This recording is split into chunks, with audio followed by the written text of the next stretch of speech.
ইউনূস পতন হবে আর ওরা দেশে ঢুকে যাবে। আয় আয় বাংলাদেশে আয়। কয়দিন আগে দেখছিস না, তোরা যতবার লম্প ঝম্প করবি ততবার বিপদে পড়বি। কয়দিন আগে ব্যান হয়েছিস না এক ফাজলামি কইরা, এর আগে 32 নম্বর খাইয়া দিছি না, এর আগে পাকনামি করছিস না, তোর বাপের বিচি টাইনা ধরে তোর মেরে ফেলছে না বাংলাদেশের মানুষ। ডালিম ভাই এক বিচিতে ধরছে, রাশেদ ভাই আর এক বিচিতে, নূর ভাই মাঝখানের ইসলাম ধরে টান দিয়া ছিঁড়া ফেলছে না। তোর বাপেরে বাল ফেলাইতে পারছিস? তোর মারে 45 মিনিটের সময় দিয়ে বাংলাদেশের মানুষ পলায় গেছিস। 14 গোষ্ঠী সব পৃথিবীর ইতিহাসে এরকম ঘটনা ঘটে নাই। গ্রামের মেম্বার থেকে শুরু করে বাইতুল মোকাররমের খতিব সব একসাথে পলাইছিস, একদম পুরো গোষ্ঠী শুদ্ধ পলাইছিস।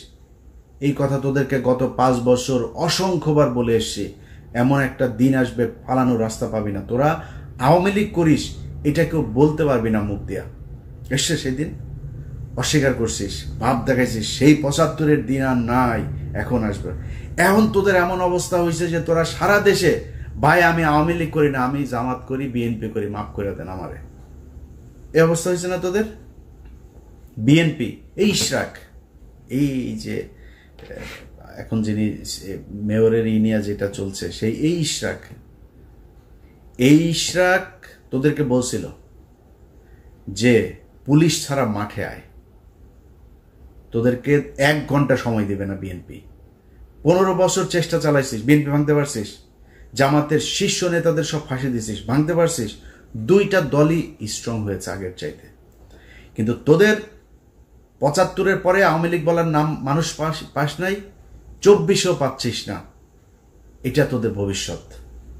যেদিন আবার মনে কর খুব হাইপোথেটিক্যালি একটা সময় আসবে, তুই আবার ক্ষমতায় আসবি, আবার তোদের এই একই অবস্থা হবে যদি চরিত্র পরিবর্তন করতে না পারিস। যেই নামে আসিক, আওয়ামী লীগ নামে তোরা নির্বাচন করবি, এই স্বপ্ন দেখিস না। যেই নামে তোদের এই লোকগুলি তো থাকবে, এই লোকগুলির যদি আলাদা কোনো দল হয়, সেই দল থেকে ক্ষমতায় আসিস এবং এরকম করিস, এই আবার তোর আব্বার মতো আর তোর মার মতো অবস্থা হবে। তোর বাপের মনে আছে না, 14 গোষ্ঠী একদম পাড়া মেরে মারা ফেলছে বাঙালি, মিষ্টি বিলায় খাইছে। তারপরে শিখতে পারছিস কিছু? কোনো কিছু করতে পারছিস? আজকে তোরা এখন লাফালাফি করতেছিস দেশে যাবি। তোরা দেশে যাবি কেন? আবার ওই যে ওয়াসিমের মতো মাইরা তারপরে এই গাড়ির উপর থেকে ফেলবি জীবন্ত মানুষকে, ওই জন্য? আবার ওই যে রোজা ভাঙায়া মহিলার ধর্ষণ করবি, এই জন্য যাবি আবার দেশে? একটা মানুষকে মসজিদ থেকে তুলে নিয়ে যায়, তারপরে জঙ্গি বানায় তারে 1.5 মাসের বাচ্চা সহ তাদের উড়াই দিছিস বোম্বাইরা, জঙ্গি নাটক সাজায়। এটাই তো তোরা। তোরা আবার বাংলাদেশে যাবি এই স্বপ্ন দেখিস? এত সাহস তোদের? যা, রাস্তায় যা। তোরা যখন যাবি কোন প্রোগ্রাম দিবি দে বল, কয়টার সময় যাবি, কোন জায়গায় যাবি বল। আমি তোর গ্যারান্টি দিলাম, বিএনপি, জামাত, এনসিপি, সাধারণ মানুষ, নূরের দল, যেই দল, এই দল, সব দল একসাথে হয়ে তোরে পেটাবে। যা, সময় দে। তুই কবে আসতে চাস? ইশাক তোদের বলছিল না পুলিশ ছাড়া? এখন পুলিশ নাই, এখন পুলিশ তোদের পিছনে নাই। আয় রাস্তায় আয়, তোদের সাথে খেলবে। তোরা আবার বলতে পারিস যে আমি আমেরিকায় বসে বসে, আর বেটা আমেরিকা বসে দেশ চালাইতেছি, তুই কি মনে করিস? তোর বাপ পাকিস্তানে বসে দেশ স্বাধীন করছে না? আমি দেশ চালাইতেছি আমেরিকা বসে। আমি যা বলতেছি তাই, তুই যা, আমি তোরে কথা দিলাম। যদি পেটাইতে না পারে বাংলাদেশের মানুষ, আমি কান কেটে ফেলাই দেব। যা, তোরা বাংলাদেশে গিয়েই কর। তোদের ভেতরে যদি মিনিমাম কোনো মনুষ্যত্ব বোধ থাকতো, বিবেক বোধ থাকতো, মানুষ যা চিন্তা করে ওই চিন্তা যদি আওয়ামী লীগের তোদের মাথায় থাকতো, জীবনে কোনোদিন আর মুখ উঁচু করে কথা বলতে পারতি না। তো লজ্জা লাগে না তোদের এখন? এই যে সারাটা দেশে তোদের অবস্থা দেখ, সব আওয়ামী লীগ এখন, আমি বিএনপি, ভাই আমি জামাত, মাফ করে দেখ, ভুল হয়ে গেছে বলতেছিস না এগুলি? সারাটা দেশে তোদের এক অবস্থা। লজ্জা করে না? এই লজ্জা তোরা মনে কর, কথার কথা তোরা আবার আসলি, ক্ষমতায় আসলি, আবার ক্ষমতায় আসার পরে তারপরে তোরা দেশ চালাইলি, বিএনপি জামাতটা পিডিআইটিটা আবার সোজা করে ফেললি। এই যে গত 9 মাস, কালকে তোর হাসিনা ক্ষমতায় আসলো, মনে কর কালকে হাসিনা ক্ষমতায় এলো, ইউনূস চলে গেল, যেমনটা শিরোনামে বলছিলাম, তোরা দেশ চালানো শুরু করলি। এই 9 মাসের ক্ষত, এই যে অপমান, এটার জবাব কি দিবি? তোরা তো বলতিস, আমরা তো 5 বছর বলতাম যে তোদের একদিন সময় আসবে আওয়ামী লীগ নামের উপরে মার খাবি, খালি শুনবে আওয়ামী লীগ মার খাবি, রাস্তায় মার খাচ্ছিস না, মিছিল করছিস, তোরা গণধুলাই খাচ্ছিস। এদিন এই যে লোকটার জন্য আমার খুব মায়া লাগে, এই যে অভিনেতা ওর নাম কি, সিদ্দিক, এই লোক বেচারারে ছেড়ে দেওয়া উচিত। এ কমেডিয়ান। এখন নুসরাতের ধরেন জিনিস আছে, নুসরাত জিনিস দিয়া ছাড়া পেয়ে গেছে, এখন ওর তো জিনিস নাই, ও ছাড়া পাবে কেমন, ওরে জেলে ঢুকে গেছে। যাই হোক, খালি জামাত আওয়ামী লীগের পক্ষে একদিন কথা বলছিল, ওই যে নমিনেশন আনতে যায়, কি পেটানো ওটা পেটাইছে। দেখ, ওদের লজ্জা সরম কোনো কিছু যদি থাকে জীবনে, আর এই হুমকি দেওয়ার সাহস পাইতেন। এখন তোরা হুমকি দিস, লগি বইটা নিয়ে কালকে আওয়ামী লীগের বিভিন্ন পেজে টেজে ওরা রাতে না পারে দেশে চলে আসে। এরকম এক পরিস্থিতি, লগি বইটা নিয়ে তারা নাকি মারা ফেলবে, খায় ফেলবে, একটা কেউ যেতে দিবি না, বেরোতে দিবি না। কই যাবে রে? বাংলাদেশের বিএনপি জামাতের লোকজন এই দেশেই ছিল, এই দেশেই আছে, এই দেশেই থাকবে। এনসিপির লোকজন এই দেশেই থাকবে। দেশে তার মধ্যে অনেক সমস্যা হবে, অনেক গ্যাঞ্জাম হবে তাদের নিজেদের মধ্যে, তারা দেশ ছেড়ে যাবে। তোরা দেশ ছেড়া পারবে? তোরা সারা জীবন তোদের 14 গোষ্ঠী বিয়েও করছে, বাইরে বিয়েও করছে বিধর্মীদের সাথে, তারপরে তোদের কিছু হইলেই দেশের বাইরে যাওয়া, এগুলো তোদের কাজ। খালেদা জিয়ারা পাঠাইতে পারে না, এর আগেও দেশ থেকে পাঠাইতে পারেনি, তোরা চলে গেছিস। তারপরে এই সমঝোতা করে তারপরে তোরা আসছিস মঈনুদ্দিন ফখরুদ্দিনের সেফ এক্সিট দিবি, এগুলো বলা, এগুলো তোদের কাজ। তোর বাপ 4 দিনের চোরাই মন্ত্রী হয়েছে, তোদের বাপেদের বইতে লেখা, চোরাই মন্ত্রী হয়ে আসে পাকিস্তানে যায়। 7ই মার্চ বাংলাদেশের মানুষ স্বাধীনতা চেয়েছিল, তোর বাপ পাকিস্তানের সাথে আলোচনা করতে করতে 24-25 মার্চ পর্যন্ত নিয়ে গিয়েছে। তোদের চরিত্র এটা, চুরি করে পলায় তারপরে থাকা। সাহস যদি থাকে এই দেশে, বাংলাদেশে বিএনপির আছে, জামাতের আছে, এনসিপির আছে, বাংলাদেশের সাধারণ মানুষের আছে যারা আওয়ামী বিরোধী। তোরা পৃথিবীর মধ্যে সবচেয়ে কাপুরুষ। তোদের যখন ক্ষমতা থাকে, পুলিশ থাকে পেছনে, তখন তোরা বিশাল ব্যাটাগিরি দেখাইতে পারে, পেটায় মানুষের রাস্তার মধ্যে মানুষকে তোরা পেটায় মারতে পারিস, এর বাইরে পারিস না। তো কথা বেশি বললাম না, শুধু এতটুকুই বলি, আওয়ামী লীগের লোকজন তোদের কপালে এখনো বিপদ আছে। তোরা এর পরের বার মনে কর এই যে যা যা করছিস, আমি আগেও বলেছি, যত তোরা কামড়াইতে যাবি তোদের কিন্তু বিপদ তত আসবে। এরপরে কিন্তু হঠাৎ করে তোর ওই টুঙ্গিপাড়া যায় কিন্তু হিসু করে দিয়ে আসবে পাবলিক, একদম চুরমার করে ভাঙচুর করে দেবে। 32 নম্বর ভাঙছি, ফালাইতে পারছিস কিছু?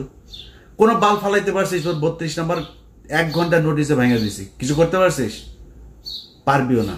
টুঙ্গিপাড়া পাঠাই দিব, কিন্তু পারবি না কিছু করতে। ই করবি, মানুষকে খেপাবি, মানুষ কিন্তু তোদের উপর প্রচন্ড খেপে আছে, মানুষ এখনো সেই জায়গায় আর যাইতে চায় না। তোরা এই দেশের এতিম পোলাপান, এগুলোরে তোরা রাতের বেলা রাতের আধারে মারছিস, মায়েরা তারপরে সংসদে হাসাহাসি করে কথা বলছিস। এটা তোদের শাস্তি শুরু হয়েছে। এই শাস্তি থেকে বের হওয়া এত সহজ না। আল্লাহ তোরা যে পরিমাণে করছিস, এই গত 15 বছর তোরা বিএনপি জামাতের বিরুদ্ধে কাজ করিস নাই, তোরা সরাসরি আল্লাহর বিরুদ্ধে কাজ করছিস, এখনো করছিস। তোদের বাপ এই যে জয় প্রতিদিন ইংলিশে পোস্ট করে, তুই ইংলিশে পোস্ট করিস কেন? আচ্ছা, তোর বাংলাদেশ নিয়ে না তোরা রাজনীতি করিস? বাচ্চা কোথাকার বাচ্চার সারাদিনের কাজ হইলে বাংলাদেশে কেমনে জঙ্গি বানাবে মানুষ। আরে ভাই, আমার বাংলাদেশের মানুষ 80% মানুষ টুপি পরে, আর ওই ছবি নেয়, একটা মিছিল হয়েছে ছবি নেয়, সেটা নিয়ে দেয় বাংলাদেশে নাকি আইএসআই নাকি বাংলাদেশ দখল করে ফেলেছে।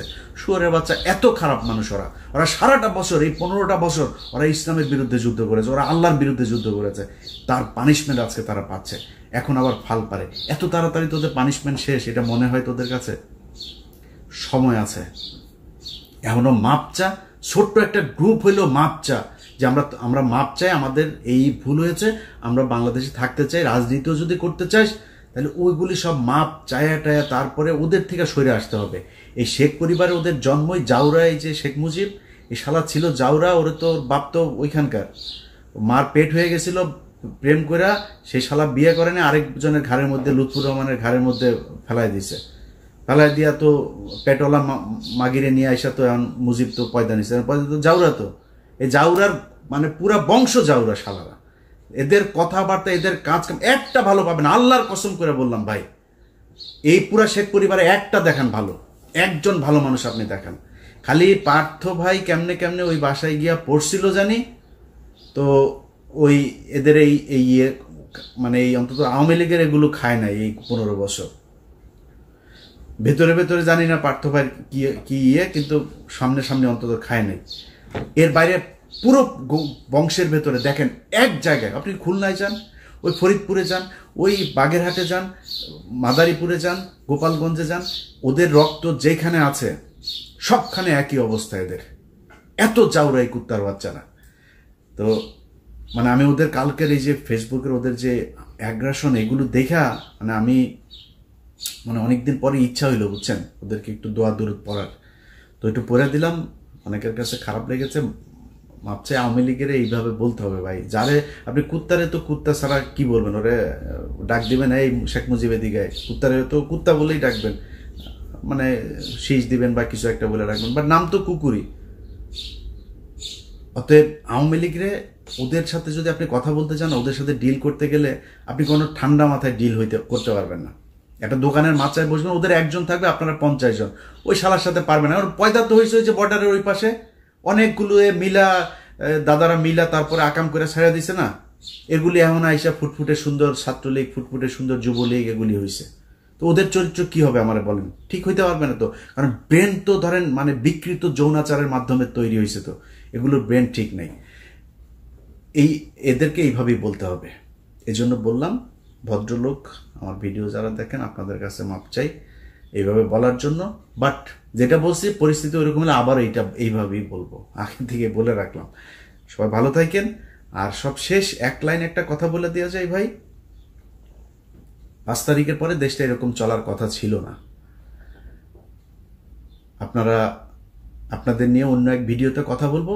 খালি আল্লাহর কাছে অনুরোধ, আল্লাহর ওয়াস্তে অনুরোধ আপনাদের কাছে, যে 5 তারিখের পরে এই যতগুলো মানুষ মারা গিয়েছে, এই মানুষগুলোর দিকে তাকায় হইলেও একটু ধৈর্য ধরে খাইতে পারবেন ভাই, খাওয়ার সময় আছে, খাইতে পারবেন, খাইয়েন, এত অস্থির হয়েন না। 5 তারিখের পরে যদি খালি এখন পর্যন্ত একটা মানুষ গুম হয় নাই, 5 তারিখের পরে এখন আর কাউকে জঙ্গি হিসাবে দেওয়া হয় না, বাংলাদেশে আর কোনো জঙ্গি হামলা হয় নাই, নাটক সাজানো হয় নাই, এটা সত্যি কথা। কিন্তু আমি সরাসরি বলি, ঘুষ দুর্নীতি 1 টাকাও কমে নাই। আমি আমি আমি ইলিয়াস হুসাইন, আমি কত মানুষকে যে মানে ঘুষের থেকে বাঁচাই, কত মানুষকে তার মানে বিপদের থেকে বাঁচাই আল্লাহর রহমতে। আমার কাছ থেকে 1 কোটি টাকা ঘুষ চাইছে, আমার নাম বলছে সেখানে একটা কাজে, কি কাজে সেটা বললাম না, জায়গা মতো দেওয়া হয়েছে আমার একটা ফাইলের ব্যাপারে, তো তারে দিয়েছি, সে উপদেশটা বলেছে যে সে অ্যাকশন নিবে, এটা আর পাবলিক আনলাম না। আমার কাছ থেকে আমার নাম বলার পরেও সে টাকা চায়, কত ডেসপারেট হয়ে গিয়েছে আপনি দেখেন, চিন্তা করেন। সচিবালয়ে চাকরি করে, আমার কথা বলার পরে সে 1 কোটি টাকা ঘুষ চায়। ছোট্ট একটা কাজ, আরে ভাই আমি গরিব মানুষ, আমার ছোট্ট একটা কাজ, খুব মানে আপনারা মনে করেন না আমি তদবির করতে, মানে একটা জেনুইন কাজ, এই কাজের জন্য একটা লোককে পাঠাইছিলাম, 1 কোটি টাকা চাইছে। সে বলছে যে এটা ইলিয়াস ভাইয়ের কাজ। বলার পরে সে বলছে ভাই এটা তো দিতে হবে, বুঝে নি তো, বাইরের লোক নাকি নিবে তার কাছ থেকে। তো আমি ওই মাননীয় উপদেষ্টাকে দিয়েছি, সে বলেছে এটা ব্যবস্থা নিবে, তো আশা করি ব্যবস্থা তার বিরুদ্ধে নেওয়া হবে। কিন্তু কথা হয়েছে যে সব জায়গায় চলছে, সব জায়গায়, এমনকি যেই মানুষগুলো মারা গেল এই লাশগুলো নিয়েও বিএনপি খায়, জামাত খায়, এনসিপিও খায়। ওদের ভাই ওদের কোলে মারা গিয়েছে, সেই এনসিপিও আসামি বের করার জন্য খায়, ঢুকানোর জন্য খায়। এইভাবে চলছে। এটা কোনো দেশ এইভাবে চলতে পারে না। এইভাবে চালাবেন আর দেশ ঠিক চলবে, এখানে থার্ড পার্টি এসে ঢুকবে না, এটা হইতে পারে না।